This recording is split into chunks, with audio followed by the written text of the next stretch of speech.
If you've ever looked at dressage levels in different countries and felt completely lost, you're not alone. Germany has letters, the UK has names, and the US has numbers. But at the end of the day, they're all working towards the same thing.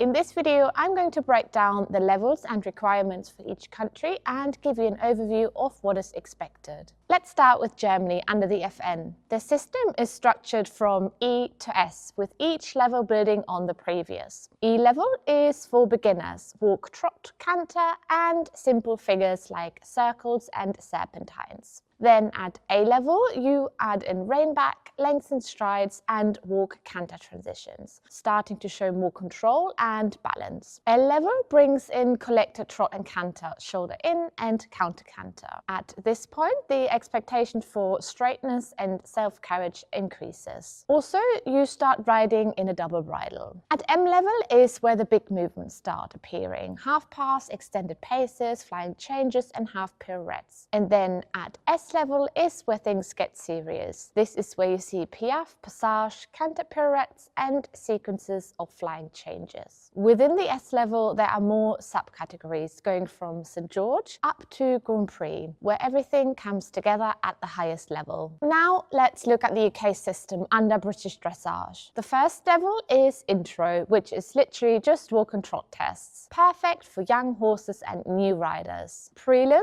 adds canter and simple movements like 20-meter circles and allowing the horse to stretch and trot to show rhythm and suppleness. Novice introduces medium trot and canter, counter canter, and simple changes. At elementary, you start to see more engagement, shoulder in, leg yield, rein back, and simple changes as well. Medium steps it up again with the addition of extended paces, half pass, and walk pirouettes. And then at advanced medium, you add in single flying changes. In the UK, there is another level with only 2 tests to choose from called Advanced, which is really the stepping stone to the higher levels that bring in tempi changes and pirouettes. After that, it moves into the international FEI levels: PSG, Inter 1, Inter 2, and Grand Prix. In the US, the USDF follows a numerical system. Training level is the equivalent of British prelim: walk, trot, canter, big circles, and accuracy. The first level brings in lengthened strides, smaller circles, and counter canter. Second level is comparable to elementary, introducing collection, rein back, and lateral movements like the shoulder in and travers.